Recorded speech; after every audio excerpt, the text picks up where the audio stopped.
برادران ملت اسلامیہ، السلام علیکم ورحمۃ اللہ وبرکاتہ۔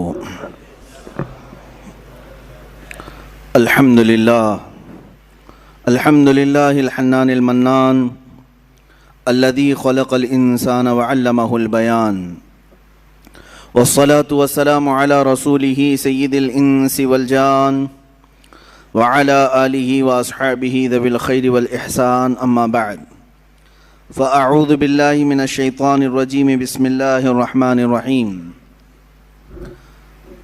یا نساء النبی لستن کأحد من النساء ان اتقیتن فلا تخضعن بالقول الى آخر هذه الآیة، صدق اللہ مولانا العظیم وبلغنا رسوله النبی الامین المتین المختار الکریم، ونحن على ذلك من الشاہدین والشاکرین والحمد للہ رب العالمین۔ بارگاہ رسالت معاب صلی اللہ علیہ وسلم میں درود پاک کا ہدیہ پیش کریں۔ اللہم صلی علی سیدنا و مولانا محمد معدن الجود والکرم وآلہ واصحابہ الکرام وابنہ الکریم وبارک وسلم صلاة دائمة سرمدا ابدا۔ ہم نے محرم الحرام کی ان مجالس میں آج اور کل کو آخری طور پر تصور کیا تھا، مگر احباب کے اصرار نے ایک اور محفل کو بڑھا دیا۔ انشاءاللہ العزیز جمعہ کو آخری محفل ہوگی اس سال کی، محرم کی۔ اللہ تعالیٰ زندگی میں اور محفلیں عطا فرمائے۔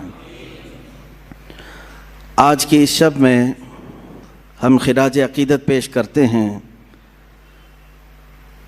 ان کی بارگاہ میں جن کی بارگاہ میں امام اہل سنت نے یوں عرض کیا ہے: سیدہ ظاہرہ طیبہ طاہرہ، جان احمد کی راحت پہ لاکھوں سلام، جس کے آنچل کو نہ دیکھا مہر و ماہ نے، اس ردائے نزاہت پہ لاکھوں سلام۔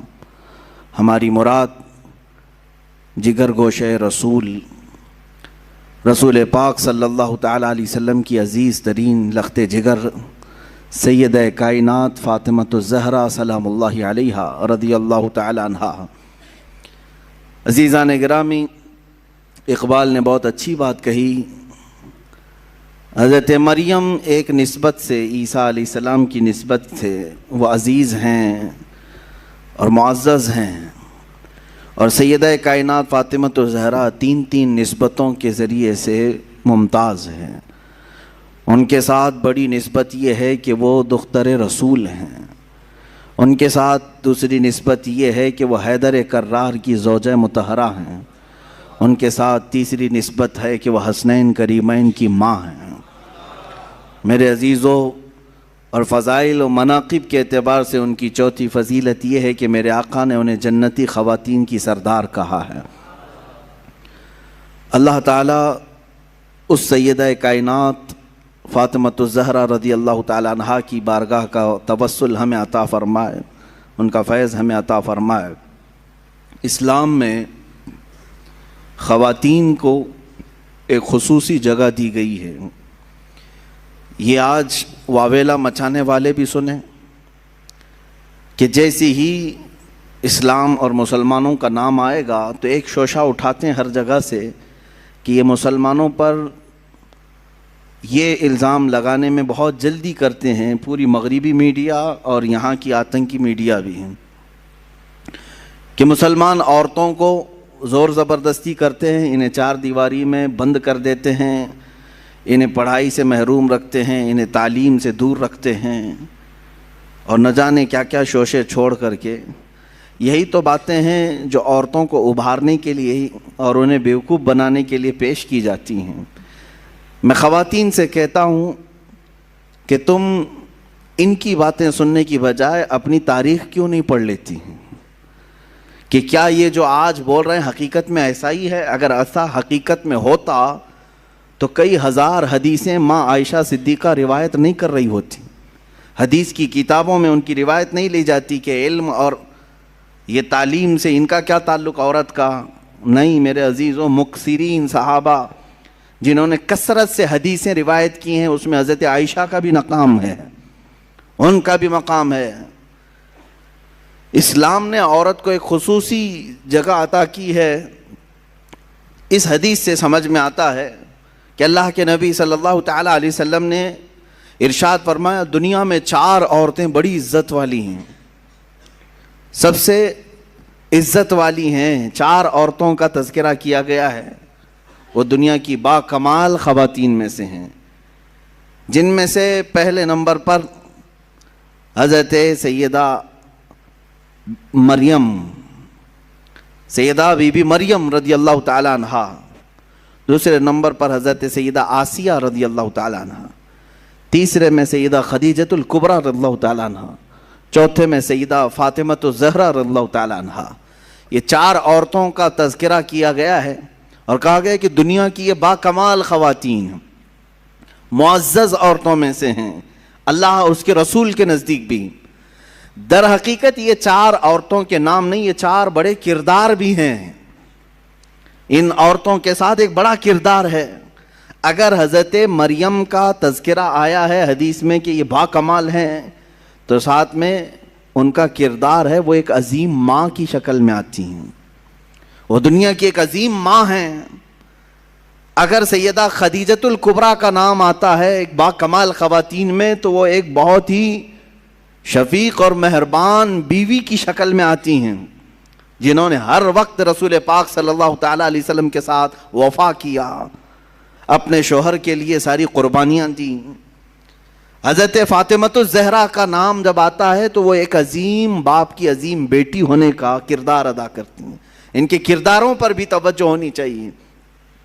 حضرت سیدہ آسیہ رضی اللہ تعالیٰ عنہ دنیا کی ایک عظیم خاتون کے کردار میں ہیں۔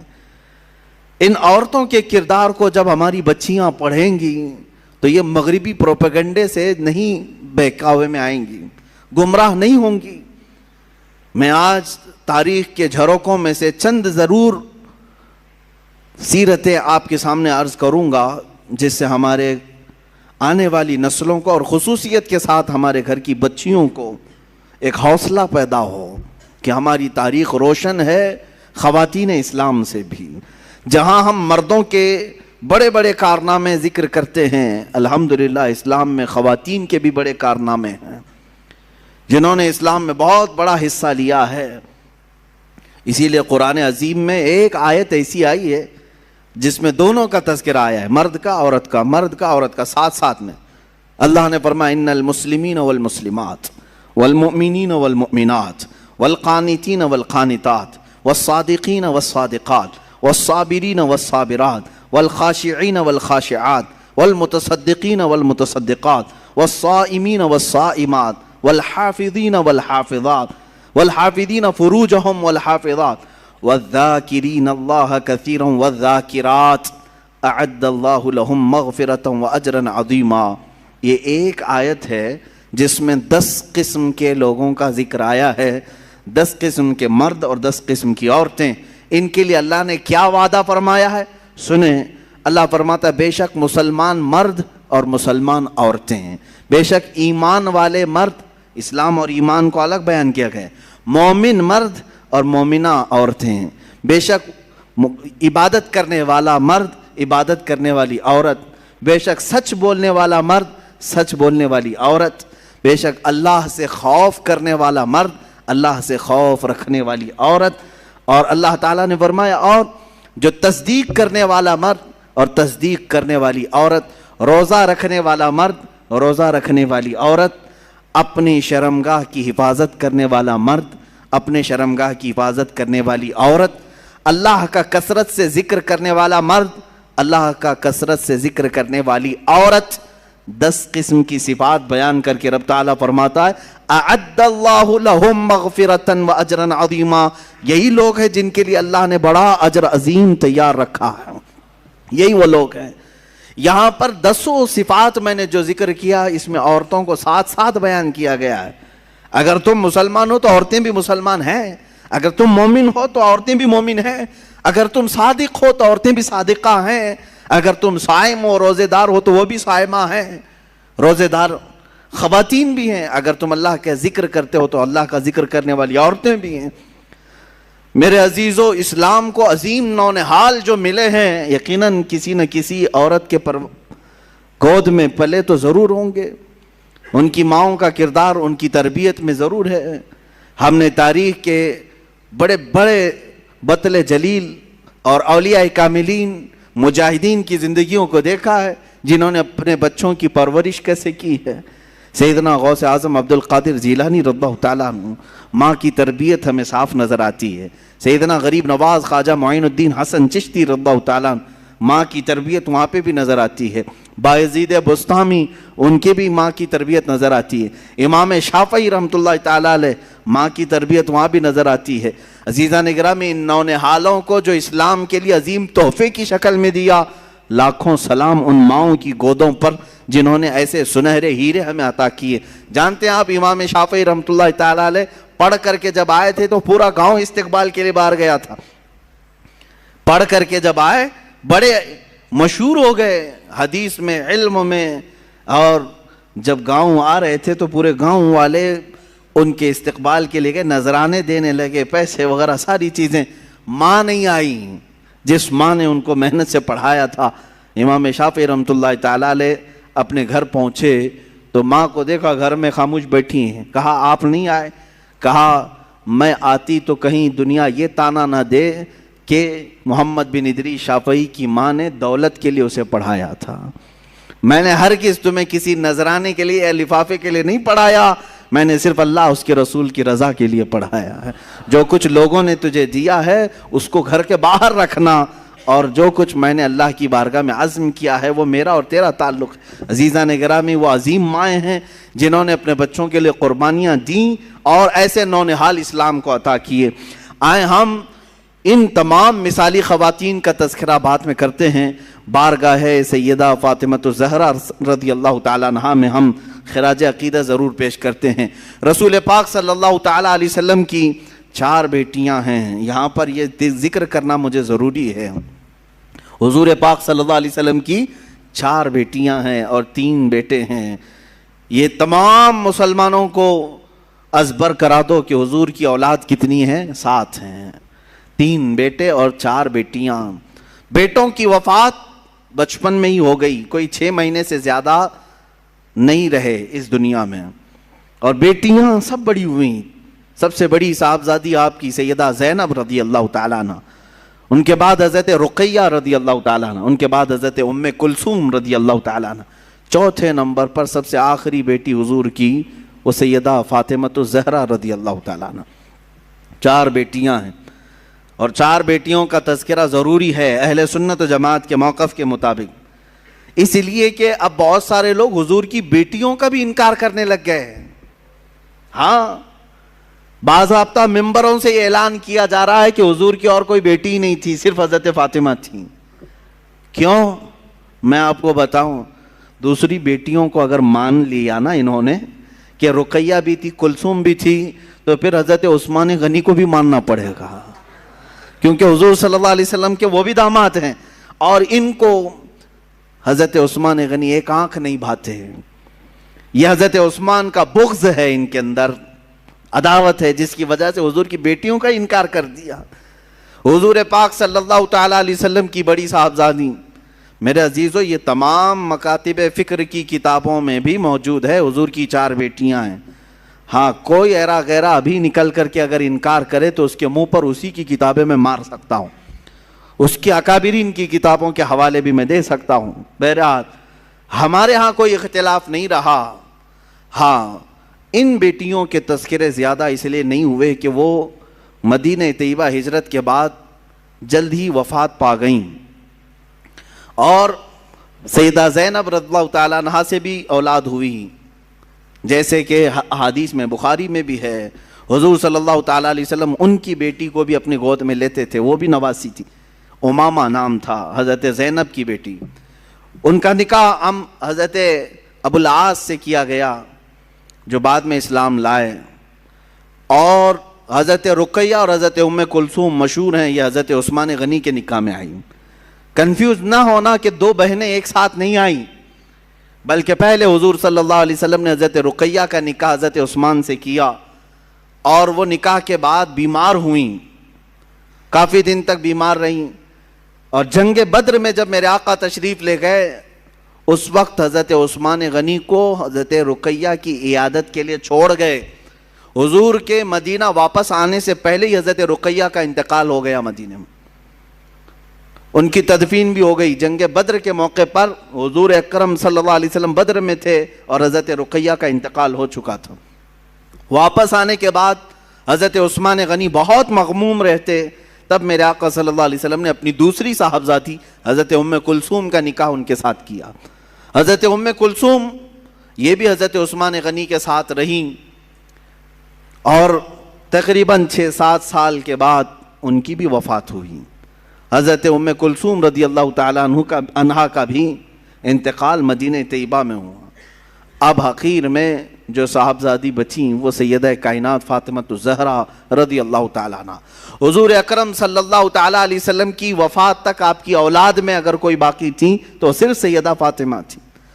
اور حضور پاک صلی اللہ علیہ وسلم چھوٹی ہونے کے اعتبار سے اور بہت سارے معاملات کی وجہ سے حضرت فاطمہ کو نہایت عزیز رکھتے تھے. یہاں تک کہ ارشاد فرمایا انما فاطمہ بضعۃ منی، بے شک فاطمہ میرے ایک جگر کا ٹکڑا ہے، میرے جسم کا ٹکڑا ہے.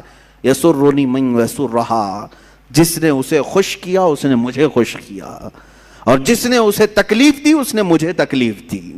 سیدہ فاطمہ الزہرا کو جس نے تکلیف دی اس نے رسول اللہ کو تکلیف دی. یہاں سے آپ اندازہ کریں اس سیدہ کائنات کے بیٹوں کو جنہوں نے دردناک انداز میں شہید کیا، کیا اس ماں کو تکلیف نہیں پہنچی ہوگی؟ سیدنا امام حسین کو اور حضرت امام حسن کو جنہوں نے شہید کیا ہے وہ ایسے لوگ ہیں جن پر اللہ اس کے رسول کی ہمیشہ کے لیے لعنت ہے اور دردناک عذاب ہے، کیونکہ انہوں نے حضرت فاطمہ کو ایذا دی اور ان کے والد رسول اللہ کو ایذا دی. حضرت فاطمہ الزہرا رضی اللہ تعالیٰ عنہا مکہ مکرمہ میں اس وقت بھی حضور پاک صلی اللہ علیہ وسلم کے ساتھ تھیں جب مکہ والے آپ کو ستاتے پریشان کرتے. آپ کی عمر چھوٹی ضرور تھی لیکن جب حرم کعبہ میں حضور پاک نماز کے لیے جاتے کفار مکہ اونٹ کی گندی اوجھڑی لا کر ڈال دیا کرتے. اس وقت روایات یہ ہیں کہ حضرت فاطمہ دوڑ کر کے آتی اور ان تمام آلائشوں کو نکال کر کے دور کر دیتی اور اپنے والد گرامی سے لپٹ جایا کرتی. حضور پاک صلی اللہ تعالیٰ علیہ وسلم کے شانہ بشانہ کھڑے ہونے والی ہر معاملے میں اور ہر چیز میں حضور اکرم صلی اللہ تعالیٰ علیہ وسلم کا ساتھ دینے والی حضرت فاطمہ ہیں. پوری زندگی بھر انہوں نے اپنی کوئی خواہش نہیں ظاہر کی کہ مجھے ایسا چاہیے مجھے ویسا چاہیے. لاڈلی بیٹیاں کیا نہیں مانگتی اپنے باپ سے، لیکن میرے آقا صلی اللہ تعالیٰ علیہ وسلم سید الانبیاء ہیں اور کائنات کے آقا و مولا ہیں، اپنی بیٹی سے نہایت محبت کرنے والے. اگر وہ بیٹی مانگ لے تو کیا رسول نہیں لا کر دے سکتے؟ لیکن سیدہ کائنات نے زندگی بھر کوئی ایسا سوال نہیں کیا. میرے آقا صلی اللہ تعالیٰ علیہ وسلم نے جو دیا اس کو لے لیا. بلکہ جب رسول پاک صلی اللہ تعالیٰ علیہ وسلم کو مکہ والے ستا رہے تھے، پریشان کر رہے تھے، جانتے ہیں جب آپ کا بائیکاٹ کیا گیا تھا، سوشل بائیکاٹ کیا گیا تھا مکہ میں، جب وہ بہت ہی چھوٹی سی تھیں، حضرت فاطمہ بہت چھوٹی تھیں، میرے آقا صلی اللہ علیہ وسلم نے 2.5 سال سے 3 سال کے درمیان پتے کھائے، چمڑوں کو پانی میں گلا کر کے کھایا. اس وقت بھی حضرت فاطمہ الزہرا نہایت ہی صابرہ تھی. کہیں ایسا نہیں کہ بڑی بڑی چیزوں کا سوال کریں. بچیوں کو اسی لیے ہم بار بار کہتے ہیں کہ حضرت فاطمہ کو کیوں نہیں پڑھتی؟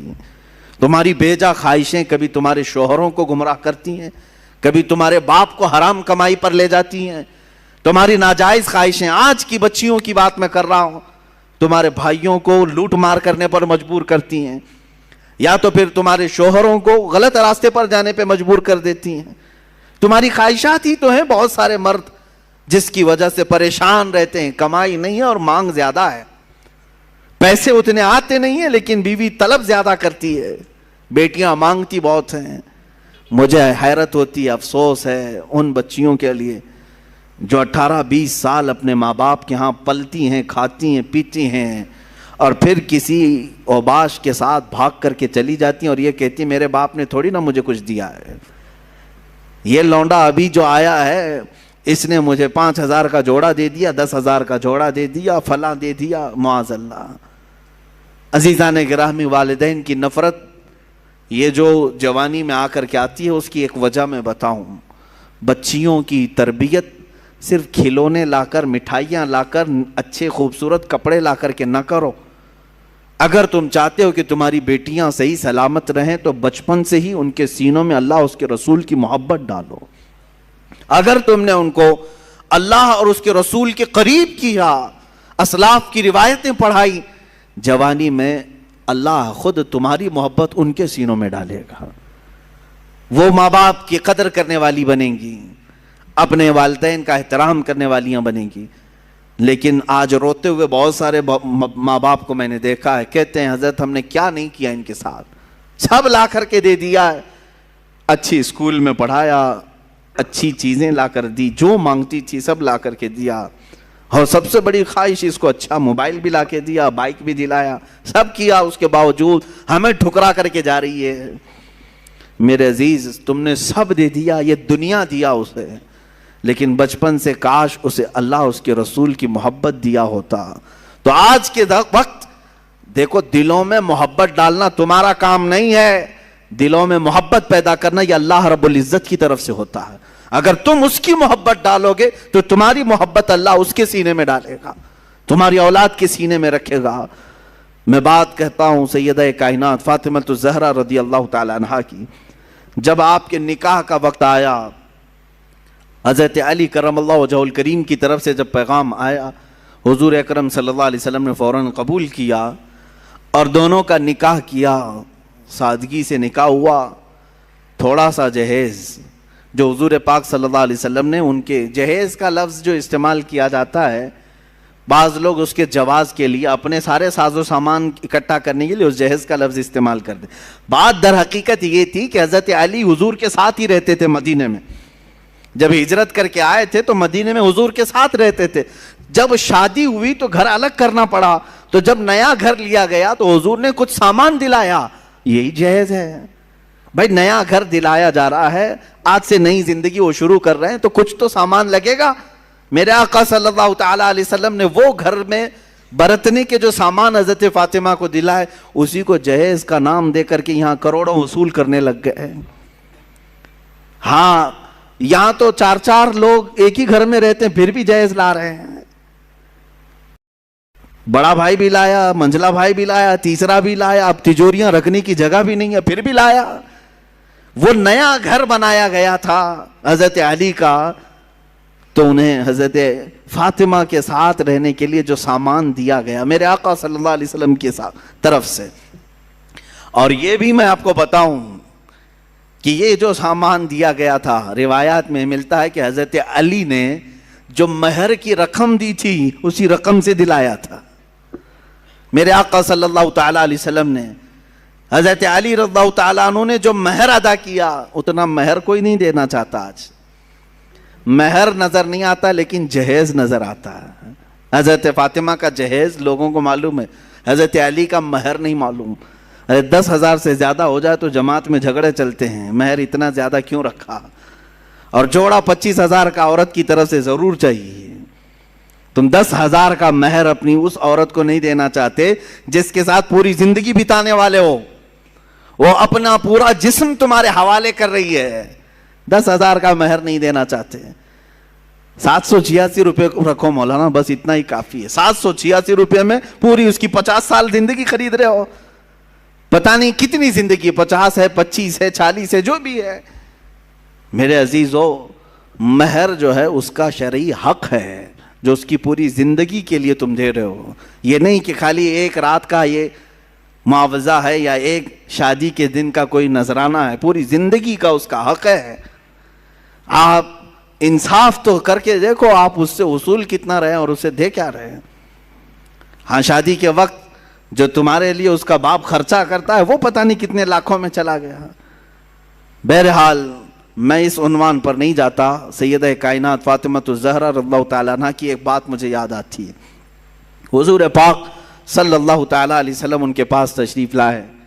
کہا فاطمہ تمہارا نکاح علی کے ساتھ کر رہا ہوں، منظور ہے؟ حضرت فاطمہ نے کہا بابا جان آپ جو فرمائیں منظور ہے. حضرت علی مہر کتنا دیں گے؟ حضور پاک صلی اللہ علیہ وسلم نے فرمایا 400 مسقال چاندی دیں گے. 400 مسقال چاندی. وہی زمانے کا حساب کیلکولیشن الگ ہوتا ہے. آپ کسی بھی دارالفتہ سے سوال کر کے پوچھ سکتے ہیں کہ اس وقت کیلکولیشن میں کتنا بیٹھتا ہے, اگر کسی کو شوق ہے تو. حضرت فاطمہ کا یہ مہر طے پایا, مہر مقرر بھی ہو گیا.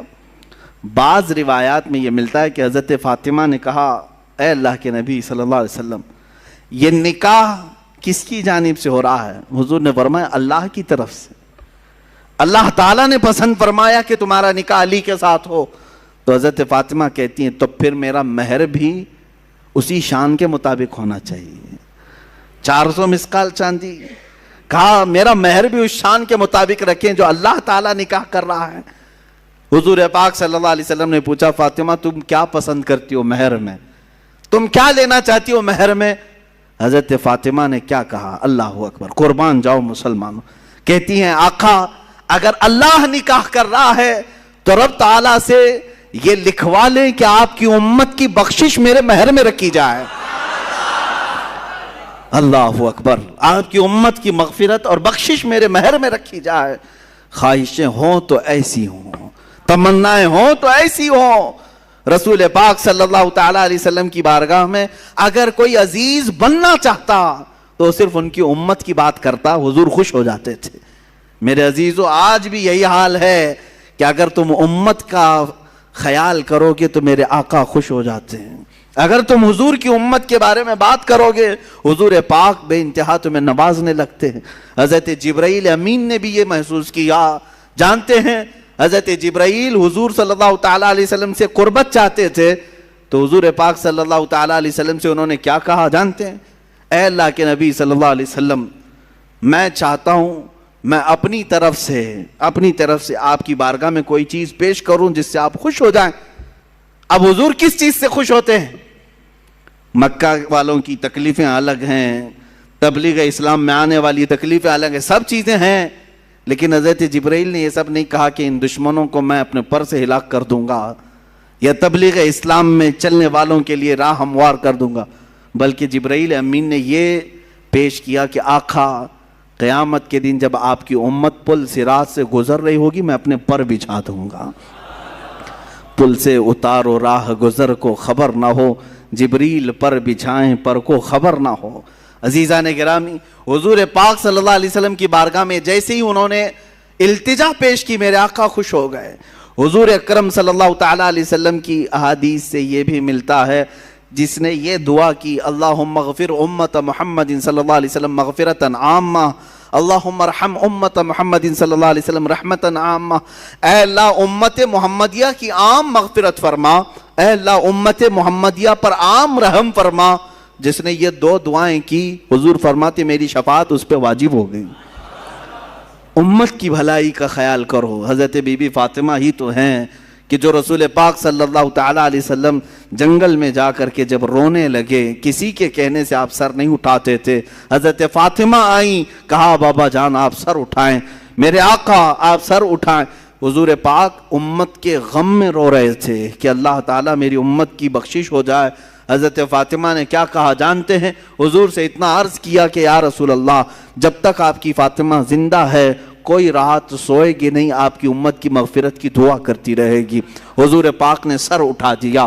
حضور پاک صلی اللہ علیہ وسلم کے پاس جب کبھی کوئی امت کی بھلائی کی بات کرتا ہے میرے آقا اس پر نوازشیں زیادہ کرتے ہیں. آج بھی اگر تم چاہتے ہو مسلمانوں کہ نبی کونین کو خوش دیکھو اور حضور پاک کا دیدار کرنا چاہتے ہو تو بھلائی امت میں لگ جاؤ. ایک رات وہ بھی آئے گی کہ میرے آقا خود تمہیں اپنے دیدار سے مشرف کریں گے. امت کی بھلائی کا خیال تو کرو. حضور پاک صلی اللہ علیہ وسلم کی بھولی بھالی امت کے لیے فکر تو کرو. سیدہ کائنات نے ہمیں یہ مزاج دیا, فاطمۃ الزہرا رضی اللہ تعالیٰ عنہا نے ہمیں یہ مزاج دیا. ساتھ ہی میں ہر اس بیٹی کو بھی کہتا ہوں جو اپنے باپ کا خیال کرے, اپنے باپ کا خیال نہیں کرتی ہے, وہ سوچے کہ حضرت فاطمہ رضی اللہ تعالیٰ عنہا حضور اکرم صلی اللہ تعالیٰ علیہ وسلم کا کس قدر خیال فرماتی تھی. ان کے تبلیغی مساعی میں کس طرح سے وہ شانہ بشانہ ٹھہرتی, کبھی اپنی جانب سے کوئی ایسی خواہشات نہیں کی. حضور پاک صلی اللہ تعالیٰ علیہ وسلم کی بارگاہ میں ایک مرتبہ آئی تھی, بس وہ غلام مانگنے کے لیے، جنگ بدر کے قیدی جو غلام بنائے گئے تھے وہ تقسیم کیے جا رہے تھے، وہ بھی مال غنیمت میں تھا، وہ حضرت علی رضی اللہ تعالیٰ عنہ کے کہنے سے آئی تھی۔ حضرت فاطمہ جنتی خواتین کی سردار ہونے کے باوجود گھر کے کام خود کرتی تھی، اتنا کہ ان کے ہاتھوں میں چھالے پڑے ہوئے تھے، چکی پیس کر، روٹیاں بنا کر اور گھر کے سارے کام کاج کرتے ہوئے ان کے ہاتھوں میں چھالے تھے۔ وہ کس کی بیٹی ہیں؟ رسول پاک صلی اللہ علیہ وسلم کی۔ آج تھوڑے سے کسی مالدار کی بیٹی کو کام لگا دو، جھاڑو لگانے کے لیے کہو، نخرے کرے گی، میرا یہ کام نہیں ہے۔ وہ رسول پاک صلی اللہ علیہ وسلم کی صاحبزادی ہیں، غربت کی وجہ سے نہیں۔ جس کو جنتی خواتین کا سردار کہا گیا ہو وہ چاہے تو ان کے لیے سونے اور چاندی کے پہاڑ چلا کریں، لیکن باوجود اس کے فقر و فاقہ انہوں نے پسند کیا۔ حضور پاک صلی اللہ علیہ وسلم کی بارگاہ میں آئی تھیں، میرے آقا صلی اللہ علیہ وسلم نے یوں جواب میں ارشاد فرمایا، فاطمہ ایسا کیسے ہو سکتا ہے؟ بدر کے یتیموں کا حق باقی ہے، میں ان کا حق دیے بغیر تجھے کیسے غلام دے دوں؟ جاؤ، جب تھکن زیادہ ہو جائے کام کاج سے 33 بار سبحان اللہ پڑھو، 33 بار الحمدللہ پڑھو، 34 بار اللہ اکبر پڑھو، اللہ تعالیٰ تمہاری ساری تھکن دور فرمائے گا۔ اسی کو آج ہم تسبیح فاطمہ بھی کہتے ہیں، ہم نمازوں میں پڑھتے ہیں، نمازوں کے بعد پڑھتے ہیں۔ یہ تسبیح فاطمہ حضور کی طرف سے عطا کی ہوئی تسبیح ہے۔ میرے عزیزو، سیدہ کائنات فاطمہ الزہرا رضی اللہ تعالیٰ عنہا کی اور زندگی پاک کے چند گوشے اگر میں آپ کے سامنے رکھوں، انہوں نے نہایت ہی پردہ داری، عفت کا خیال، عزت کا خیال اس طرح سے فرمایا کہ اعلیٰ حضرت یہ کہہ رہے ہیں اپنے سلام کے شعر میں، جس کی آنچل کو نہ دیکھا مہر و ماہ نے، چاند اور سورج نے بھی ان کی آنچل کو نہیں دیکھا، وہ سیدہ کائنات ہیں فاطمہ الزہرا رضی اللہ تعالیٰ عنہا۔ زندگی تو یوں گزاری، وقت وفات بھی انہوں نے وصیت کی تھی کہ میرے جنازے کو کھلے طور پر نہ لے جانا، جس طرح سے عام جنازوں کو اس وقت لے جایا جاتا تھا، ان کے جنازے کا پورا سائیڈ سے کورنگ کیا ہوا کپڑا لگایا گیا اور رات کے وقت لے جایا گیا، مختصر سے لوگ تھے۔ حضرت سیدہ فاطمہ الزہرا رضی اللہ تعالیٰ عنہا وفات کے بعد بھی اپنی قبر اطہر میں مدفون ہوئی، اور روایت میں یہ ملتا ہے قیامت کے دن بھی، قیامت کے دن جب سارے محشر کے لوگ کھڑے ہوں گے تب ایک فرشتہ ندا دے گا، غضوا ابصارکم فإن فاطمة بنت محمد تمر على الصراط، اے لوگوں اپنی آنکھیں نیچی کر لو، اس لیے کہ محمد عربی صلی اللہ علیہ وسلم کی بیٹی فاطمہ پل صراط سے گزر رہی ہیں، جنت کی طرف جا رہی ہیں۔ اور روایات میں بتایا گیا ہے وہ 70,000 عورتوں کے ساتھ جا رہی ہوں گی۔ کس شان سے جا رہی ہوں گی؟ ایسے گزریں گی جیسے بجلی کی چمک تیزی سے چلی جاتی ہے، پل صراط پر اتنی تیزی سے وہ گزر جائیں گی۔ محشر کے میدان میں بھی جن کی طرف دیکھنے کو منع کر دیا گیا، وہ کیسا پردہ رہا ان کی زندگی کا، اور وہ کون خوش نصیب خواتین ہوں گی جو 70,000 کی جھرمٹ میں شامل ہوں گی۔ کہا گیا یہ وہی ہوں گی جنہوں نے زندگی فاطمہ الزہرا کی کنیز بن کر کے گزاری ہیں، ان کی زندگی پاک کو نہایت عزیز رکھتی تھی۔ میرے عزیزوں، وہ خواتین ہزاروں کی تعداد میں ہو سکتی ہیں، اللہ تعالی ہماری بچیوں کو اس جھرمٹ میں جگہ عطا فرمائے، ہماری بیویوں کو، ہماری ماؤں کو، ہماری بہنوں کو مولا اس جماعت میں جگہ عطا فرمائے۔ سیدہ کائنات فاطمہ الزہرا رضی اللہ تعالیٰ عنہا کی زندگی پاک کے بعد اب میں تھوڑی سی بات یہ عرض کرنا چاہتا ہوں میری قوم کی بچیوں سے کہ آج کے حالات کے پیش نظر جس طرح کے پروپیگنڈے پھیلائے گئے ہیں، جس طرح کا ماحول یہاں پر بنایا جا رہا ہے، آج ہمارے قوم کی بچیوں کے لیے امتحان کی گھڑی آ گئی ہے، آزمائش کا وقت آ چکا ہے۔ آج درندے دندناتے ہوئے تمہاری عزتوں کی طرف نوچ کھانے والی نگاہوں سے دیکھ رہے ہیں، منظم پلاننگ کی طرف اور منظم منصوبہ سازی کے ساتھ ہماری بچیوں کو اغوا کیا جا رہا ہے، اٹھا لے جایا جا رہا ہے اور انہیں اپنے ہاں لے جا کر کے بیاہ کیا جا رہا ہے۔ ان تمام چیزوں میں کہتا ہوں کچھ لڑکیاں بھولی بھالی ہوتی ہیں، صورت پر آ گئی اور شیطانی چال کو دیکھ کر کے فریفتہ ہو گئی۔ میں سمجھتا ہوں یہ انہی گھروں کی بچیاں ہیں جن کے گھروں میں کبھی فاطمہ الزہرا کا تذکرہ نہیں کیا جا رہا ہوگا، یا بچپن سے ان کی تربیت میں کوئی کوتاہی کی گئی ہوگی، ورنہ جس کے سینے میں محبت مصطفیٰ ہو، عشق مصطفیٰ ہو، اور ایک عظیم گھرانہ جس میں قرآن کی تلاوت ہو رہی ہو، احادیث کا درس ہو رہا ہو، وہاں کی بچیاں اس طرح کا قدم نہیں اٹھاتی۔ اگر اٹھاتی ہیں تو اللہ تعالیٰ غیب سے ان کی مدد بھی فرمائے گا۔ آج بڑی ذمہ داری کے ساتھ میں کہتا ہوں، ہمارے ہاں جو ماحول پیدا کیا جا رہا ہے بچیوں کے لیے، یہاں جتنے لوگ ہیں وہ الرٹ ہو جائیں۔ آج کچھ درندے یہ اعلان بھی کرنے لگ گئے، دیکھ رہے ہیں آپ، کھلے عام پوسٹر لگا رہے ہیں۔ اتر پردیش میں کچھ گنڈے اس طرح کی بھی بات کر رہے ہیں کہ ہم اس سال 2100 مسلمان لڑکیوں کو ہمارے ہاں بہو بنائیں گے، ہندو بنا کر کے لائیں گے اور اپنے حساب سے ان کی شادیاں رچائیں گے۔ یہ علل اعلان کیا جا رہا ہے۔ یہی بات اگر میں کہہ دوں تو پھر آتنکی ہو جاؤں گا۔ اگر ہمیں ضرورت نہیں ہے، ہم اپنے نوجوانوں کو اس طرح کھلے چھوڑنا بھی نہیں چاہتے کہ جاؤ اٹھا لاؤ۔ میرے عزیزو، ہم چاہتے بھی نہیں، ویسے بہت سارے نوجوان ہیں اسی کام پر لگے ہوئے رہتے ہیں۔ اسلام اس طرح کی تبلیغ نہیں کرتا کہ کسی کے باپ کے کسی کی بیٹی کو اغوا کر کے لے آئے اور زبردستی اپنے بستر کا اسے سامان بنائے۔ ہمارے ہاں یہ طریقہ نہیں ہے۔ ارے یہاں نکاح بھی ہوتا ہے تو پہلے قاضی عورت سے ہی پوچھ کے آتا ہے، تو راضی ہے یا نہیں؟ بغیر رضا کے تو دولہے سے بھی نہیں پوچھا جاتا کہ قبول ہے کہ نہیں، پہلے تو خاتون سے ہی ہمارے یہاں پوچھنے کا رواج ہے، اور اگر اس کی رضا نہ ہو تو نکاح بھی نہیں۔ ہم زور زبردستی کے قائل ہی نہیں ہیں۔ کسی کو اغوا کر کے لے جانا، اٹھا کر کے لے جانا، زبردستی بہو بنانا، اگر یہ کام ہو رہا ہوتا تو پتہ نہیں سب صفایا بھی ہو چکا ہوتا۔ ایسا نہیں ہے میرے عزیزو۔ یہاں پر ان بچیوں کے لیے میں کہتا ہوں کہ کچھ ایسے حالات بنائے جائیں گے، شکل و صورت اس پر کبھی مت جانا۔ فرمایا گیا کہ ایک نوجوان کی شکل میں شیطان آتا ہے، ابلیس لعین ایک خوبصورت نوجوان کی شکل میں آتا ہے عورتوں کے پاس، اچھے بال، اچھا چہرہ، اچھے کپڑے، جو اپنی طرف موہ لے۔ تو لڑکیاں اگر شہوت کے ساتھ اس کی طرف دیکھنے لگ گئیں تو فرمایا گیا النظر سہم من سہام الشیطان، یہ آنکھ جو ہے شیطان کے تیروں میں سے ایک تیر ہے۔ نظر جو پڑتی ہے، شہوت کے ساتھ جو نظر گئی، شیطان وہاں تیر چلا دیتا ہے۔ جو نوجوان تمہیں بھاگ گیا، یہ ضروری نہیں کہ وہ انسان ہی ہے، وہ شیطان بھی ہوتا ہے۔ شیطان کوئی لمبے سینگ والا، بڑی پونچھ والا، پر والا نہیں ہے کہ ایسی شکل میں آئے گا تب تم ڈر کے بھاگو گی۔ شیطان تو ایک اچھے نوجوان کی شکل میں بھی آتا ہے، خوبصورت لڑکوں کی شکل میں آتا ہے، اور مردوں کے پاس خوبصورت لڑکیوں کی شکل میں آتا ہے۔ جب یہ بہک جاتے ہیں، گناہ کر لیتے ہیں، تب چلا جاتا ہے، بھاگ جاتا ہے، اچھے اچھے پرہیزگاروں کی شکل میں آ جاتا ہے اور تمہارے ایمان کا سودا کرنے لگ جاتا ہے۔ میرے عزیزو، بنی اسرائیل کی وہ حکایت مجھے یاد آتی ہے جس میں اس نے ایک بڑے عابد کا تقوی بھسم کر دیا۔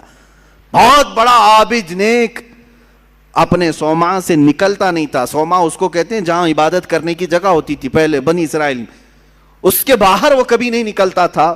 4 بھائی تھے، ایک بہن تھی قریب میں، وہ چاروں بھائی تجارت کے لیے جا رہے تھے، بہن اکیلی گھر میں تھی۔ کہا کس کے حوالے کر کے جائیں گے؟ تو اس عابد، اس پرہیزگار شخص کے پاس آئے چاروں بھائی، کہا ہم اپنی بہن کو چھوڑ جا رہے ہیں، آپ صرف خیال رکھنا، آپ نظر رکھنا۔ اس نے کہا ہاں ٹھیک ہے، وہ چلے گئے۔ نظر رکھنے والا عابد نکلتا نہیں تھا۔ ایک دن ایک بزرگ آئے، وہ بزرگ یہی ابلیس لعین ہے۔ آ کر کے اس نے دروازے پر کہا کہ تیرے بھروسے ایک نوجوان لڑکی کو چھوڑ گئے ہیں، وہ گھر میں بیچاری اکیلی پک رہی ہوتی ہے اور بہت زیادہ اکتا جاتی ہے، کبھی کبھار بات تو کر لو، سو خیریت تو پوچھو۔ یہ اپنے صومعے کے دروازے تک آیا بس، اور وہاں سے اس کو پکار کر کے کہا، وہ لڑکی اپنے دروازے پر آئی، ایک دوسرے کو دیکھا اور بات چیت کیا، خیر خیریت پوچھا، یہیں تک تھی بات۔ لیکن شیطان یہیں سے اپنے کام شروع کرتا ہے۔ اس کے بعد دوسرے دن یہ عابد اور بات چیت شروع کر دیا۔ یہاں سے یہ سلسلہ اتنا بڑا کہ اس کے اندر عبادتوں کی جو طلب تھی وہ کم ہونے لگی۔ اب یہ اپنے صومعہ سے نکل کر کے اس کے گھر بھی جانے لگا، جا کر کے گھنٹوں بات چیت کرتے رہے۔ وہ وقت بھی آیا جب اس نے اس کے ساتھ زنا بھی کر لیا، اس ایک نوجوان خاتون کے ساتھ، کیونکہ یہ شادی نہیں کرنے والا تھا۔ پوری قوم کے نزدیک یہ نہایت عابد ہے، پرہیزگار ہے، زنا ہو گیا، حمل بھی ٹھہر گیا، اب کیا کرے؟ نوجوان لڑکی کے ساتھ ایسے معاملات ہوئے ہیں، ڈرا، وہی ابلیس آیا پھر بزرگ کی شکل میں، کہا دیکھو بہت بڑا معاملہ ہو جائے گا، اگر تم یہ معلوم ہو گیا تو پوری قوم تمہارے ساتھ کیا کرے گی؟ کہا کیا کروں؟ کہا اس کا گلا دبا دو، مار دو اور دفن کر دو، گھر میں کسی کو پتہ بھی نہیں چلے گا۔ اس نے قتل کر دیا اس لڑکی کو اور دبا دیا اندر، زمین صاف کر دیا۔ جب چاروں بھائی تجارت سے واپس آئے، پوچھا کہاں ہے ہماری بہن؟ کہا وہ بیمار ہو گئی تھی، میں نے اس کو بہت علاج کیا، انتقال کر گئی، قبرستان میں دفن کیا، ایک جھوٹی قبر دکھا دیا۔ وہ روئے دھوئے، ہو گئی بات ختم۔ لیکن کیا یہیں پر سلسلہ ختم ہو جاتا ہے؟ چند دنوں کے بعد ان بھائیوں کے پاس یہ ابلیس آیا، کہا یہ عابد جھوٹ بولتا ہے، یہ جو عبادت کرنے والا مکار ہے جھوٹ بولتا ہے، تمہاری بہن سے اس نے منہ کالا کیا، حمل ٹھہرا تو اس کے بعد اس نے مار کر کے یہیں گھر میں دفن کیا۔ انہوں نے کھود کر کے دیکھا تو لاش کا پرانا بقیہ مل گیا۔ اب وہ واویلا مچا کہ باہر آنے کے بعد اس کو سوما سے باہر کھینچا گیا، اس کے کپڑے پھاڑے گئے، اس کے بال نوچے گئے، منہ کالا کیا گیا، پورا گاؤں ٹوٹ پڑا، اس کا سوما توڑ ڈالے، اور اس کے بعد پھر اس کو پھانسی پر چڑھایا گیا۔ پھانسی پر جب چڑھایا گیا تب پھر ابلیس آیا۔ ابلیس آیا، کہا کہ بہت بری حالت ہو گئی تمہاری، مجھے افسوس ہے لیکن میں تجھے بچا سکتا ہوں، میں تجھے یہاں سے نکال سکتا ہوں، میرے پاس طاقت ہے۔ کہا کیا کرنا ہوگا بتا دے۔ اس ابلیس نے کہا بس تو یہ کہہ دے کہ تیرے لیے سجدہ جائز ہے، یعنی اپنے لیے۔ کہا کہ تم مجھے یہ سمجھ لے کہ میں آزاد کروں گا تو تم مجھے سجدہ کرے گا۔ کہا ہاں بالکل کروں گا، سجدہ کروں گا۔ کفر کر دیا، اسی وقت اس کو پھانسی پر چڑھا دیا گیا، شیطان بھاگ گیا۔ جس کی ابتدا عبادتوں سے شروع ہوئی تھی، انہی نظروں کا دھوکہ تھا کہ کفر پر موت ہو گئی۔ یہ حکایت بھی موجود ہے۔ میں ان بچیوں سے بھی کہتا ہوں کہ تم اچھے گھروں کی ہوں گی، اچھے خاندانوں کی ہوگی۔ بہت ساری لڑکیاں یہ دلیل دینے لگ جاتی ہیں کہ ہم ان کو صحیح راستے پر لے کے آ جائیں گی، وہ مسلمان بن جائیں گے، فلاح ہو جائیں گے۔ تبلیغ کا اتنا ہی شوق ہے تو مجھ سے رابطہ کریں، بہت سارے میدان ہیں، میں بھیجوں گا تبلیغ کے لیے۔ صرف اور صرف کسی ایک لڑکے پر یہ اس طرح کے حالات، بسا اوقات ہم نے دیکھا ہے کہ تمہارا دین خطرے میں آ گیا اور کفر پر موت ہو گئی، کفر پر موت ہو گئی۔ ابھی چند مہینے پہلے، 6-7 مہینے پہلے کا ایک واقعہ گردش کر رہا ہے، اخبارات کی سرخی بھی بنا اور بہت سارے سوشل میڈیا پر یہ گردش بھی کرتی رہی بات۔ مدھیہ پردیش کے کسی علاقے کی ایک نوجوان لڑکی اپنے گھر چھوڑ کر بھاگی تھی اسی طرح سے، اور اس کے گھر گئی، سب کو چھوڑ دیا، 4 مہینے اس کے ساتھ نہیں گزارا۔ ایک دن اس نے صرف یہ کہا تھا کہ مجھے شام میں گھمانے کیوں نہیں لے جاتے۔ اسی بات پر جھگڑا شروع ہوا، یہاں تک پہنچا کہ اس غیر مسلم نے اس عورت کو گلا گھونٹ کے مار دیا۔ لڑکی مسلمان تھی، گھر واپس آ نہیں سکتی تھی، مر گئی، اور رو دھو کر کے گھر والوں نے کہا کہ بیمار ہو گئی تھی، ہم نے وہی واقعہ ہوا۔ لیکن پولیس کو بعد میں شک ہوا، تفتیش شروع کی، 3rd ڈگری لگایا تو سب بول دیا، کہا کہ ایسا ایسا ہوا تھا اور میں نے مار دیا ہے۔ عزیزان گرامی، پوسٹ مارٹم آنے کے بعد پتہ چلا 2 مہینے کے بعد کہ اس لڑکی کو انہوں نے اس طرح سے مار دیا تھا۔ میں ان بچیوں سے کہتا ہوں جو اپنے گھروں کی عزت کو لے کر کے نکل جاتی ہیں، آج میں اسی بات کی طرف آنا چاہتا تھا۔ آؤ تمہیں میں مثالی خواتین کی وہ زندگیاں بتاؤں جن کے اوپر مکہ والوں نے مظالم کے پہاڑ ڈھا دیے۔ کیا نہیں کیا اس سیدہ سمیہ کو لاکھوں سلام، جن کو گھر سے گرفتار کر کے مکہ کے کافروں نے بیچ بازار میں لایا اور گھوڑے کی ٹانگوں سے باندھ دیا۔ کہا سمیہ چھوڑ دے اپنے دین کو، اگر خواہشات ان عورتوں کے دلوں میں بھی ہوتی تو چھوڑ دیتی۔ مکہ کے بڑے بڑے رئیس ان کو اپنانے کے لیے تیار تھے، بڑے بڑے پیسے والے اپنے لیے اپنے گھر کو ان کو بلانے کے لیے تیار تھے۔ سیدہ سمیہ اس وقت بھی احد احد کہتی رہی، میرا اللہ ایک ہے، میرا اللہ ایک ہے، اس کے علاوہ میں کسی بات کا اقرار نہیں کروں گی۔ ان کو اتنا مارا سیدہ سمیہ کو، ابو جہل خبیث مردود نے ان کی شرمگاہ پر نیزہ مار کر کے انہیں شہید کیا۔ تمہیں معلوم ہے پوری اسلام کی تاریخ اٹھا کر کے دیکھنا، اسلام میں سب سے پہلے شہید ہونے والی اگر کوئی ہے تو سیدہ سمیہ ہے۔ وہ عورت ہے جنہوں نے جان پیش کر دیا، دین نہیں دیا، دین نہیں بیچا۔ حضرت فقیہہ، حضرت نہدیہ، حضرت زنیرہ، یہ وہ صحابیات ہیں جو باندیاں تھیں یا غلام تھیں، لیکن بہت ماری گئی ہیں، بہت تکلیف اٹھائی گئی۔ اب تک تم حضرت بلال حبشی کا ہی سنتے رہے نا، حضرت خباب کا سنتے رہے، حضرت نہدیہ کا سنو، حضرت زنیرہ کا سنو، حضرت فقیہہ، ایک ایسی صحابیاں ہیں جن کو خود حضرت عمر مارتے تھے ایمان لانے سے پہلے، اتنا مارتے تھے کہ تھک جاتے تھے اور بیٹھ کر کے کہتے کہ میں تجھے اس لیے نہیں چھوڑا ہوں کہ تجھ پر رحم آ گیا، اس لیے چھوڑا ہوں کہ میں تھک گیا ہوں۔ حضرت فقیہہ اس وقت بھی کہتی، عمر اگر تو ایمان نہیں لائے گا تو پھر تجھے ہر مار کے بدلے اللہ کی بارگاہ میں جواب دینا پڑے گا، اور اگر تو ایمان لے آتا ہے تو یہ مجھ پر جتنے مار مارا ہے سب معاف ہو جائیں گے۔ اس وقت کہتی تھی حضرت فقیہہ، کون عورت ہے جو مار کھانے کے بعد یہ کہے کہ تو ایمان لے آ جا؟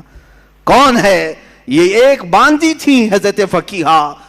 حضرت زنیرہ ایک صحابیہ ایسی ہیں مکہ کی، انہوں نے حضور پاک صلی اللہ تعالیٰ علیہ وسلم پر ایمان لانے کے بعد مکہ والوں نے اتنے تانے دیے ان کو، اتنے تانے دیے، ایک وقت ایسا بھی آیا کہ بیمار ہو کر کے ان کی آنکھیں چلی گئیں۔ اب تانے دینے والوں کو اور بڑا موقع ملا، پورے مکہ والے یہ کہنے لگے، زنیرہ دیکھو، لات و حبل اور عزا جو ہمارے خدا ہیں، انہوں نے تجھے وہ کیا کہتے ہیں، شناپ دے دیا، یہ لوگ کہتے ہیں شراب دے دیا، جس طرح سے بھی کہتے ہیں کہ بددعا لگ گئی ہمارے خداؤں کی تجھے، تیری آنکھیں چلی گئی۔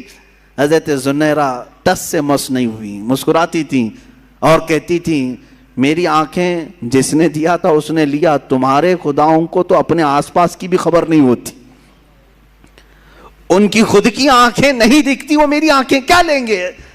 دوسرے عورتیں بہت جلدی ان باتوں کی طرف آ جاتی ہیں، ارے کہیں ایسا تو نہیں ہے کہ حقیقت میں جو کہہ رہے ہیں کہ فلاں کی بددعا لگ گئی، اب شگن ہو گیا، فلاں ہو گیا، ان کی آنکھیں چلی گئی تھی تب بھی وہ ایمان پر قائم تھی۔ یہاں بچے رونے لگ جائیں، 3-4 دن ستانے لگ جائیں تو آ جاتے ہیں، کہا کہ حضرت ہم نے سنا ہے کہ اس کا نام کوئی سخت ہو گیا ہے، اس کی وجہ سے یہ ایسا ستا رہا ہے، پریشان کر رہا ہے۔ پوچھا نام کیا ہے؟ کہا حسین ہے۔ کوئی سخت نام ہے؟ وہ عورتیں بھی آئی جنہوں نے اپنی بچیوں کا نام زینب رکھا، کہا حضرت نام کا تو کچھ اثر نہیں ہو رہا ہے۔ معاذ اللہ رب العالمین، اسلامی نام رکھے ہو، انت وشواس کہاں سے تمہارے اندر آیا ہے؟ ہاں برے نام اگر رکھے ہو تو پھر بدلو، لیکن اسلامی نام اگر ہیں تو بیماریاں تو آتی جاتی رہتی ہیں، ناموں سے بیماری اگر آنی ہوتی، ناموں سے ہی جانی ہوتی تو شاید ساری دنیا والے ایک ہی نام رکھتے، آج ایک ہی نام رکھتے کہ ہاں جو صاف ستھرا ہو، جس نام سے کبھی بیماری نہیں آتی، سارے لوگ وہی نام رکھتے۔ ایسا نہیں ہے، یہ اس طرح کی اندھی عقیدتیں جو داخل کی گئی۔ حضرت زنیرہ یہ صحابیہ سے ہمیں ملتا، آنکھیں چلی گئی تب بھی وہ ایمان پر اس طرح قائم تھی اور کہتی مجھے ایمان لانے کی وجہ سے آنکھیں نہیں گئی ہیں، تمہارے خداؤں کو آس پاس کا ہوش نہیں ہوتا، وہ میری آنکھیں کیا لیں گے؟ حضرت شریک ایک صحابیہ ایسی ہیں، مکہ والوں نے، ان کے خاندان والوں نے، ان کے ددیال ننیحال دونوں خاندانوں نے مل کر کے کیا کیا جانتے ہیں؟ حضرت شریک کو کڑی دھوپ میں کھڑا کیا، ایسی دھوپ میں کہ جو ریتیلی زمین ہے کھلے میدان میں ان کو کھڑا کرتے، اور اگر وہ آگے بڑھتی تو کوڑے سے مارتے، اسی میدان میں کھڑا کرتے۔ کتنی دیر؟ گھنٹہ 2 گھنٹہ نہیں، 3 دن تک کھڑا رکھا۔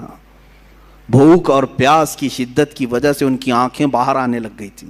حضرت شریک یہ بھی صحابیاں ہیں، اس کڑی دھوپ میں، آج مکہ کی دھوپ جانتے ہیں آپ 50 ڈگری کے اوپر جاتی ہیں، 50 ڈگری کے اوپر، شاید آپ 35-40 ڈگری میں ہی پریشان ہو جاتے ہیں، 50 ڈگری سے اوپر کی دھوپ برداشت کرتی ہوئی گرم ریت پہ کھڑی رہی 3 دن تک۔ 3 دن کے بعد وہ کہنے لگے کہ تو اپنے خدا کو چھوڑ دے۔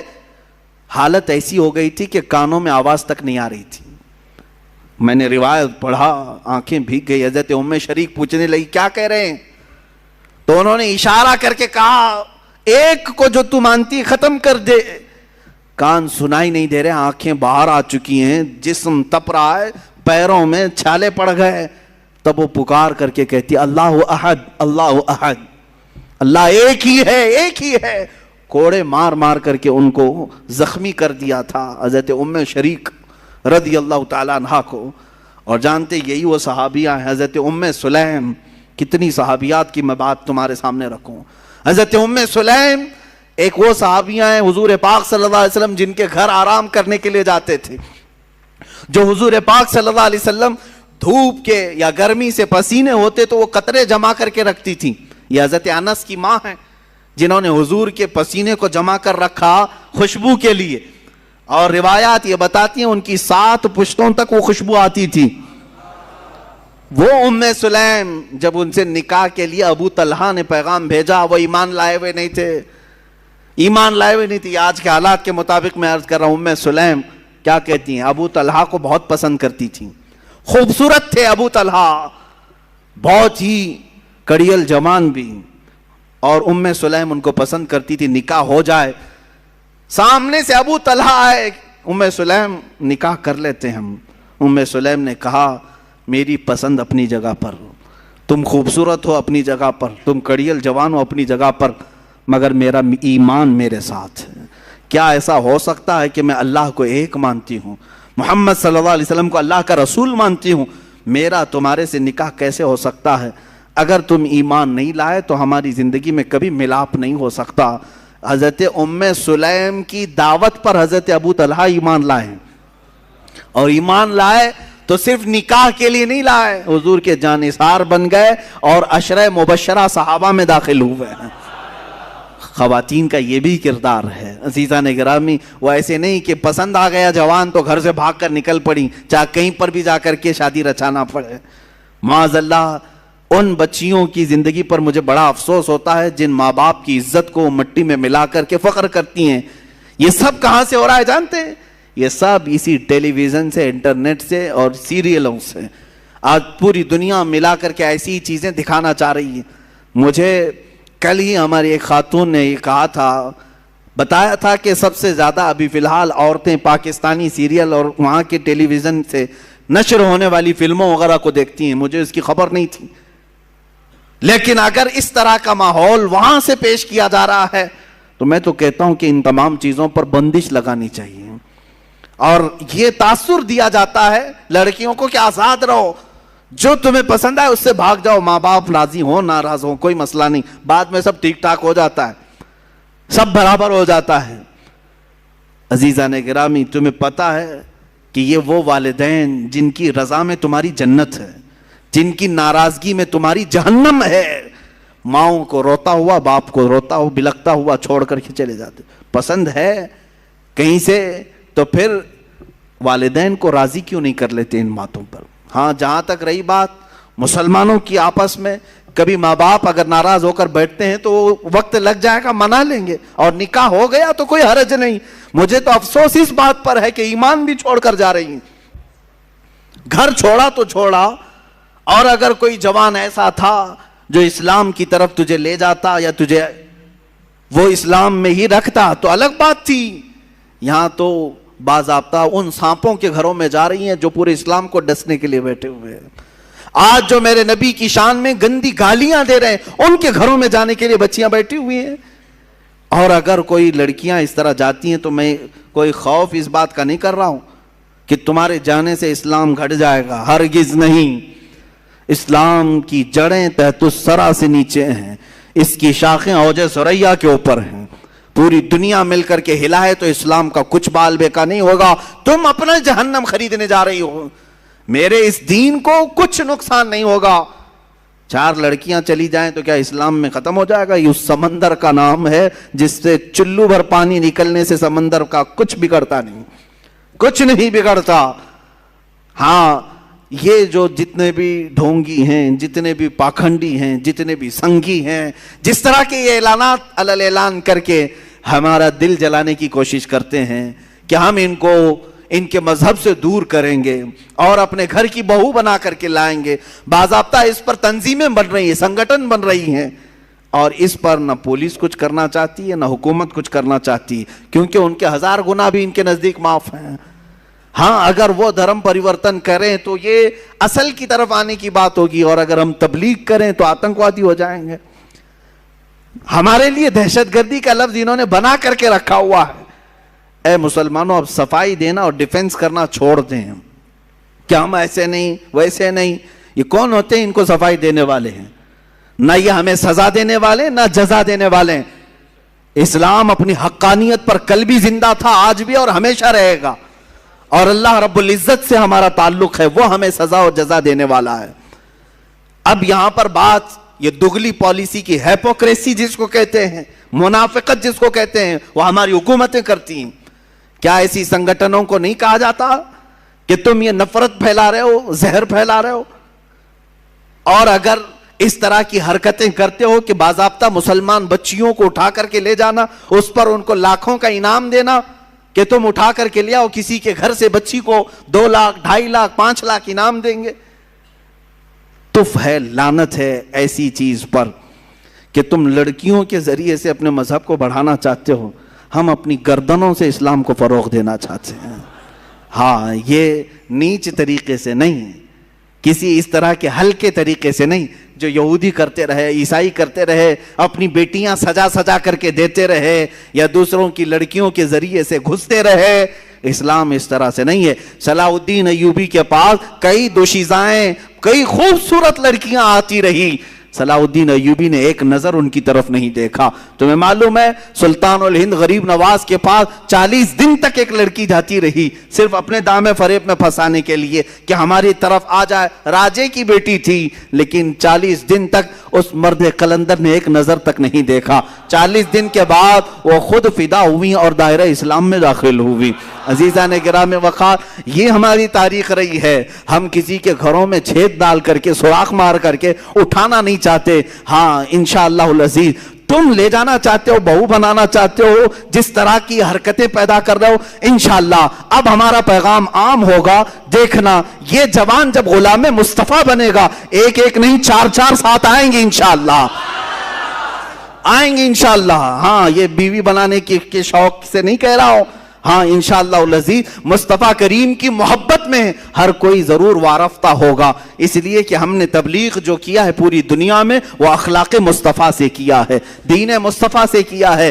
کل ہی میں نے وہ افغانستان کی ایک خاتون کے متعلق، افغان کی نہیں ہے، وہ انگلینڈ کی خاتون ہے، اس نے اپنا بیان نشر کیا ہے کہ وہاں کے کچھ مسلمانوں کا جو رویہ میرے ساتھ تھا، اور اس نے پورا حجاب پہن کر کے اپنا ایک انٹرویو دیا ہے. یہ جھوٹا پروپیگنڈا تھا جو پھیلایا جا رہا تھا. عصمت دری کرتے ہیں، عزت لوٹتے ہیں، مگر میری عزت کی اگر کسی نے وہاں پر حفاظت کی ہے تو یہ جوان مسلمان ہی تھے جنہوں نے میری طرف کسی کو بڑھنے نہیں دیا. آج سے 8 سال پہلے قریب امریکہ کی ایک رپورٹر نے بھی یہ کہا تھا، ایک وقت تھا جب نیٹو افواج میرے اوپر حملہ کر رہی تھی، وہ درندے جو برسوں سے اپنے گھروں سے باہر ہیں، وہ لوگ مجھے تنہا پا کر کے، ایک اخباری نمائندہ رپورٹر تھی، کہہ رہے ہیں کہ وہ مجھ پر حملہ کر کے بیٹھے تھے، لے جانے والے تھے، لیکن 2 نوجوان ایسے آئے کہ مجھے چھڑا لیا. شام کا وقت تھا، لیکن میں نے ان کے چہرے دیکھے، یہ جوان ہیں، مسلمان ہیں، اور ڈر گئی. ہمارے فوجی تو لے جاتے، ایک رات کے بعد چھوڑ دیتے، یہ تو آتنکوادی ہیں، یہ دہشت گرد ہیں،